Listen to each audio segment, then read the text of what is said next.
from the desert in Egypt, from that amazing time capsule. These are middle-class people. They're thinking that truth lies in the written word. They cherish it. They have big libraries. They're starting to write Christian literature in amongst all this other strange stuff that's going on. But it's not just straight-on Christian literature like we know it. This is Christian literature seen through thousands of years of religious experience. Interpretations of Jesus, not straightforward Christianity. And so you get a most extraordinary body of literature growing up.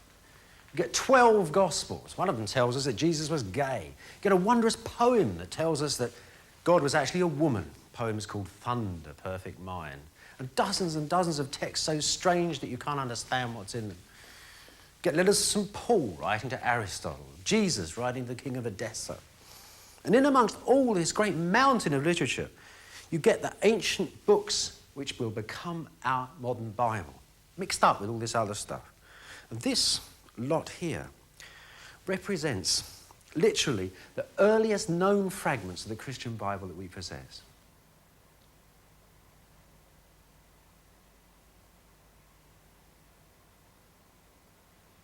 These ones were found in a desert monastery. They're preserved in two libraries, one in Geneva and here, the Chester Beatty Library in Dublin, where each sheet is preserved between sheets of glass.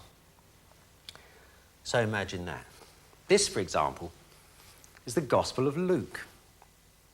You know that wonderful paragraph where it says, "Consider the lilies of the field," Jesus is talking, "how they grow, toil not, neither do they spin." Well, just there is the first time you'll ever see that. In our history, this is the first time you can read it.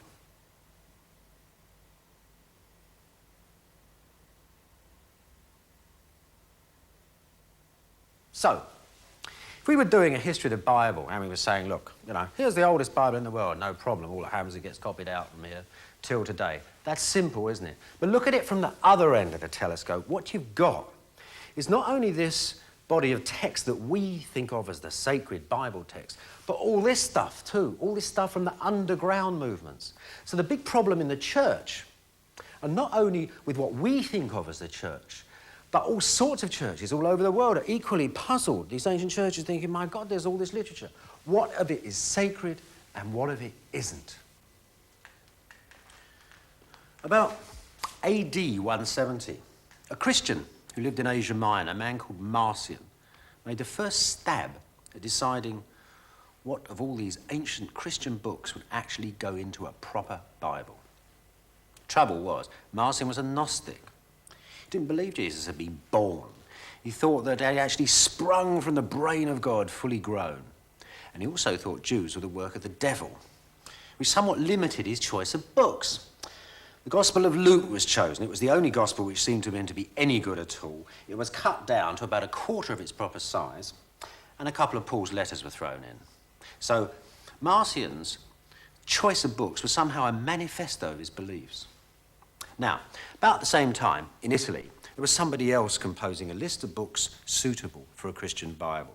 And that one is actually much bigger than we've got today. So there's quite a little choice going on all over the place. People are making their own choices.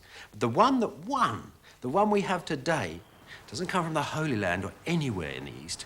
It comes from Lyon in the south of France.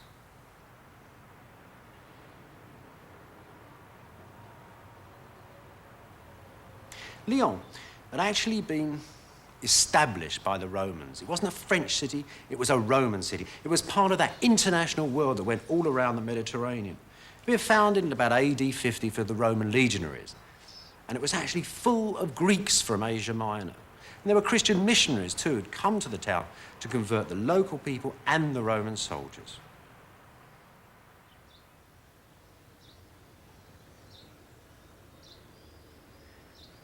The temples that the Greeks brought with them from Asia Minor to Lyon are still here. These beautiful ruins high above the modern town. Over there is the temple of Cybele, the great mother goddess of Asia Minor. Over there, of course, the Christian church, dedicated to the Virgin Mary, the great mother goddess of the Christian faith. Now, the Christians that came here thought of themselves as rather special people. These were people from Antioch, from Smyrna, from Ephesus. Some of them had been taught by people, they said, who had sat at the feet of John himself. They were very, very close to the source of Christianity. And here they were in Lyon. They kept a very tight connection with their old church, though. They learned the local language, they converted local people, but it was a very Eastern church.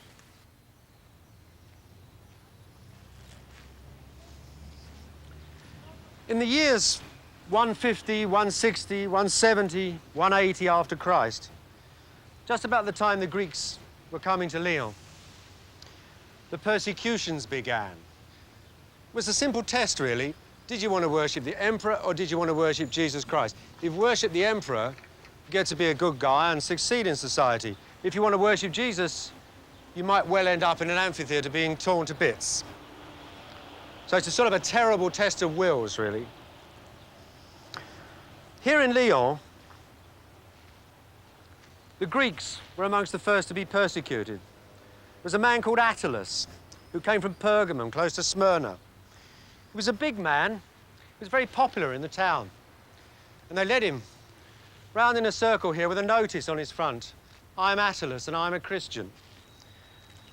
And that's all Attalus would say, as they heated to red heat an iron chair and sat him in it, and then took him back to the cells and brought him back for 2 successive days until the text says his whole body looked like a wound. And then he died. Lots and lots of people were persecuted here. It's not good enough to say these were just sadomasochists. You're sitting in the front row. The persecuted people are having their blood splashed out. It could go over you. You could smell the burning flesh. What's going on here? It's a sort of terrible psychodrama between hundreds and hundreds of people willing you to do something, and the Christians, some of the Christians, the bravest of them all, not wanting to give up the faith. After lots of martyrs had died at Lyon, including the old bishop who was beaten up and died in prison, the church official, a Greek called Irenaeus, came to a really momentous decision, a decision that would not only affect the Bible, but the entire future history of the church. He wrote a book. It was the first Catholic book, the first universal book of the Christian church, a theological tome called Against the Heresies. His book was a violent attack on a part of the Christian church. It was as if Irenaeus was saying to the audience in the amphitheatre, this is Christianity, this is what our people are dying for. For the Gnostics were dying in that amphitheatre as bravely as members of his own congregation. Like St. Paul before him, Irenaeus believed that true Christianity was his Christianity. He thought that the Gnostics were holy anarchists. He wanted to show the world an organised and universal church, not a secret sect. Irenaeus never tells us directly of his vision in the book. He argues, he insults, he refutes. Christianity, he says, is not like this, it's not like that. And slowly, through his arguments, you begin to see what it was like for him.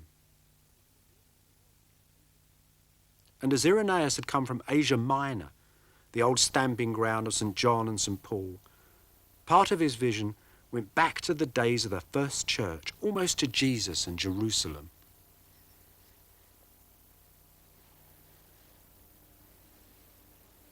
How then did Irenaeus go about deciding what would go in our Bible? Well, the Old Testament was easy.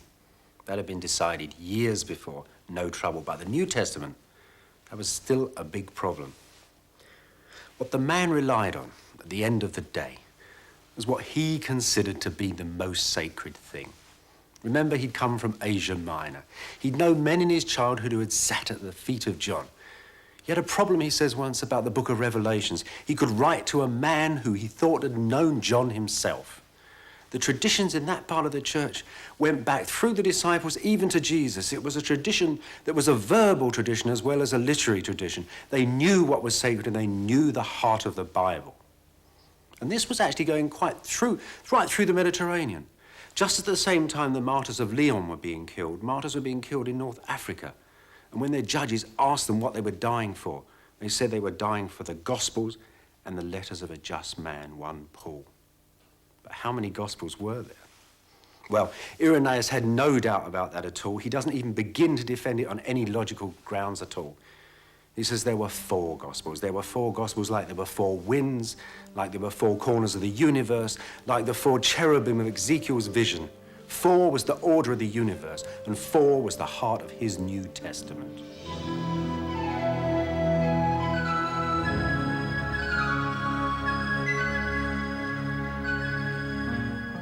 It seems rather silly now to ask again if these 4 Gospels are true or false. For in history, as in faith, real truth, insight, is never to be found in bits of information, scientific facts, but in the order, in the patterns that you choose to make with them.